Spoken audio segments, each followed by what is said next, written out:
નમસ્કાર. News of Gandhinagar daily headlines today. વિજય સભાના નામે રોતડું ભાષણ, ઉદ્ધવ રાજ ઠાકરેની રેલી બાદ ફડણવીસનો કટાક્ષ. વ્યાયામ શિક્ષકોની ભરતીને લઈને મોટા સમાચાર.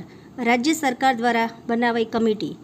અમેરિકામાં આભ ફાટ્યું. 10 ઇંચ વરસાદ બાદ ટેક્સાસમાં પૂર, 24ના મોત અને 20 યુવતીઓ ગુમ. દ્વારકામાં 4.45 ઇંચ વરસાદ ખાબકતા તરબોળ. રાજ્યના 100 તાલુકામાં મેઘમહેર. પૂંછમાં ભારતીય સેનાએ આતંકી ઠેકાણા કર્યા નષ્ટ. મોટા પ્રમાણમાં મળી આવ્યા હથિયારો. 1000થી વધુ વખત ધરાધ્રુજી. જાપાની બાબા બેગાની ભવિષ્યવાણીને કારણે લોકોની ઊંઘ હરામ. તંત્રીલેખ. 250 ગેરકાયદેસર બાંગ્લાદેશી નાગરિકોને ગુજરાતથી ઢાકા મોકલવામાં આવ્યા. વક્ફની સંપત્તિઓ અંગે કેન્દ્ર સરકારનો નવો નિયમ. હવે કબજો કરવો થશે મુશ્કેલ. પાઈનો હિસાબ મળશે.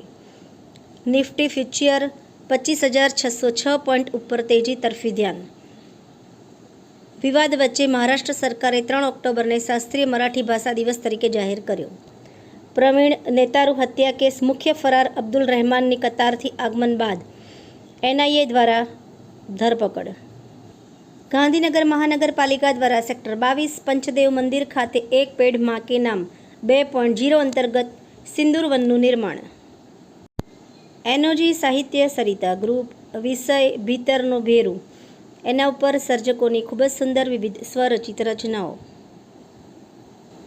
ડાયાબિટીસ સામે ગુજરાત સરકારનો જંગ. છેલ્લા 1 વર્ષમાં અમદાવાદ સિવિલ હોસ્પિટલમાં 25,000 દર્દીઓને ₹1.9 કરોડના ઇન્સ્યુલિન ઇન્જેક્શન નિઃશુલ્ક આપવામાં આવ્યા. મુખ્યમંત્રી શ્રી ભૂપેન્દ્ર પટેલના વિધાનસભા મત વિસ્તાર ઘાટલોડિયાના કાર્યાલય પરથી 65થી વધુ વયના 347 સિનિયર સિટીઝનોએ એએમટીએસ અને બીઆરટીએસ બસમાં નિઃશુલ્ક મુસાફરી માટેના કાર્ડ કઢાવ્યા. ટીબીના 35 દર્દીઓને પોષણયુક્ત આહાર કીટનું વિતરણ કરાયું. 6 જુલાઈ world zoonosis day. Lions Club of Dakor pilgrim દ્વારા ડાકોરમાં એસટી કર્મચારી માટે હેલ્થ ચેકઅપ કેમ્પ યોજાયો. આભાર. Meenakshi Raval, Gandhinagar. News of Gandhinagar daily Janfariyad news.